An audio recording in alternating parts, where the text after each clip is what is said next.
What if I told you that Lewis Hamilton's biggest blow in 2025 was not on track, but within the walls of Maranello, and what Charles Leclerc never saw him come? Today we are going to discover how the 7-times world champion has changed Ferrari from the inside, and why this movement can mark the fate of the team for the whole decade. The arrival of Hamilton to Ferrari was presented to the world as a media blow of enormous caliber, the signing that would finally unite one of the most laureate pilots in history with the most iconic team of Formula One. The headlines focused on the images of Lewis enrolled in the red of Maranello, in the words of mutual respect with Charles Leclerc Tifosi. However, while the press and fans stayed with the photo, the truly decisive was brewing behind closed doors. Hamilton did not arrive as a simple track employee, but as a strategist with a global vision of sport and team, someone who understands that a world title does not win only on Sunday in the race, but sometimes years of successful technical decisions.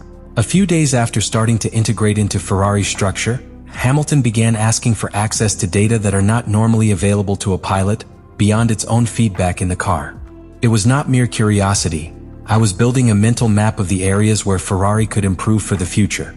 Between Silverstone and Spa, he delivered an extensive technical document, a true master plan for the development of the 2026 car, which included concrete proposals in aerodynamics, concept of suspension, integration of the ERS and motor development strategy under the new regulation.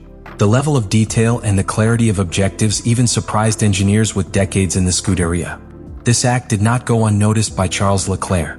Accustomed to being the technical reference of the team in recent seasons, Leclerc suddenly found that his new partner not only contributed experience, but also intended to mark the long-term address. This movement was interpreted internally as a change of balance of power. For the first time, the main technical voice could not be yours. Some Maranello veterans admitted in private that they did not remember a recent precedent of a pilot with so much weight in the strategic decisions off the track. Hamilton's play also sent a message to the address. He had not reached Ferrari to adapt to the existing system, but to remodel it from the base. And this, in a team so marked by tradition and rigid hierarchical structures, is a monumental challenge. For Leclerc, it was an uncomfortable reminder that sharing garage with a 7-times world champion not only involves being measured in the stopwatch, but also in the influence that is exercised above all the gear that makes a Formula One car competitive. The SF25, conceived as the radical evolution that had to return the consistency to fight for a championship, turned out to be a car as promising as demanding. From the first kilometers in preseason, it was clear that his design philosophy moved away from what Hamilton had piloted for more than a decade in Mercedes.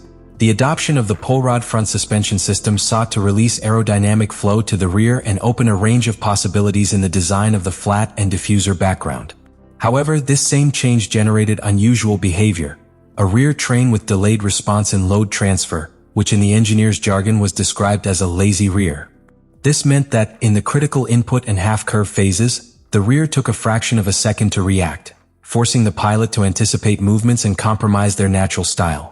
For Hamilton, accustomed to a solid and predictable rear axle, the adaptation was more complex than expected. In Mercedes, his domain of traction and stability allowed him to attack the vertex of the curves with confidence, knowing that the car would respond linearly. With the SF25, each wheel correction and each minimum variation in the braking angle could unleash a chain of difficult reactions to control. This was aggravated by the extremely close car adjustment window. Small changes in shooting or distribution of weights could transform a docile car into an indomitable one. On the other side of the garage, Charles Leclerc seemed to develop more naturally. Its aggressive style, which favors an extremely reactive front train and a controlled survival, fit better with the personality of the SF25. As the races advanced, Hamilton began to progressively adopt configurations closer to those of Leclerc, even at the expense of leaving their comfort zone.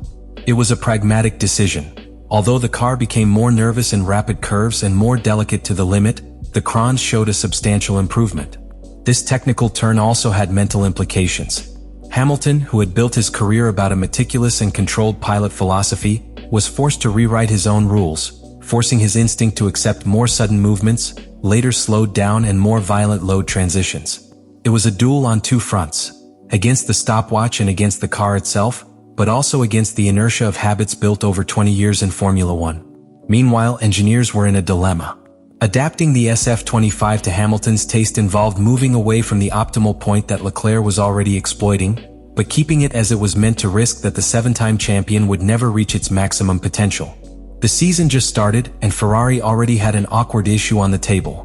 To build a car for the pilot that best understands it now, or for which I could take them to the title if it manages to dominate it. In Australia, Hamilton lived a debut that was far from the script that many imagined. The British had to settle for starting from an intermediate position that left him exposed to all kinds of incidents at the exit. The traffic, added to a track that alternated between dry and wet, forced him to roll a good part of the test without being able to exploit his real rhythm. Although the championship is in half, Hamilton is already playing a game that goes far beyond the present. His gaze is fixed in 2026, the year in which Formula One will experience a deep regulatory change that will completely redefine the philosophy of monoplace. The new hybrid engines, the aerodynamic approach to favor the review and weight limitations will force all equipment to rethink each design element. In that context, Hamilton does not want Ferrari to simply react. He wants me to lead. Since his arrival, he has insisted on integrating the departments of chassis, aerodynamics, and power unit in the same framework, something that has historically been more fragmented in Ferrari. Its plan is not only to optimize the current car, but to ensure that each decision made today serves as a foundation for a car that can fight for the title from the first 2026 race. This implies influencing such delicate decisions as the architecture of the new engine, the mass distribution, and the way in which the ERS system will be developed to adapt to the new balance between efficiency and gross power. This strategic vision has a political cost. To make your plan prosper, Hamilton needs internal support, and that means winning key figures in Maranello, some of which have worked for years following the line marked by Leclerc as a technical reference. In the paddock, it is already said that the British has managed to move intelligence, cultivating direct relationships with senior engineers and with Frédéric Vasseur himself, who sees not only a sports asset in him, but a leader capable of guiding the transition to the new era. Meanwhile, Leclerc is in a delicate territory. Although he is still the most identified pilot with Ferrari in the minds of the Tifosi, he sees how his partner begins to leave a mark on long-term decisions. The battle is no longer freed on track. Each technical meeting, each simulation at the factory, each data exchange is also a pulse by who will mark the address of the team. The unknown that looms over Maranello is evident. If Hamilton gets his vision for 2026 to prevail, Ferrari could enter a golden stage with a car designed to the extent of a champion with experience in successful regulatory cycles. But if internal coexistence becomes an open struggle for control, the risk of dividing resources and losing cohesion at a key moment is very high. In this 2-year-old chess game, each movement counts, and Hamilton has shown that even before fighting for the current championship, the pieces are already moving to define the future of Ferrari. Hamilton has achieved in a matter of months something that very few pilots achieve when changing equipment, altering the balance of power, influencing the work culture, and demonstrating on the track that it can still be as dominant as in its best years. Its initial results, although irregular in the paper, have been accompanied by tangible technical progress and a growing authority within Ferrari. It is no accident that engineers and strategists begin to refer to their contributions not as simple pilot suggestions, but as strategic guidelines that affect global development. That influence is an immense asset, but also a source of internal friction. For Leclerc, the situation is uncomfortable. Accustomed to being the undisputed reference in Maranello, he faces a partner who is not only able to match his speed, but also brings with him a historical prestige and a long-term technical vision that threatens to redefine the role he himself has occupied. This rivalry is not the typical dispute of two pilots for whom it is faster on a Sunday. It is a silent battle for the leadership of an entire project, where the one who manages to align the team behind his philosophy could mark Ferrari's course for years. The great unknown is whether both can transform that tension into a productive alliance. If Hamilton and Leclerc find common land, Ferrari could become an unstoppable force, with two pilots capable of complementing and pushing the development of the car in the same direction. But if the internal competition becomes too intense and fragments the collective effort, the risk of losing the opportunity offered by the regulatory change of 2026 is real. In a sport where successful windows are usually brief and difficult to recover, a strategic error of this caliber could cost another decade of waiting.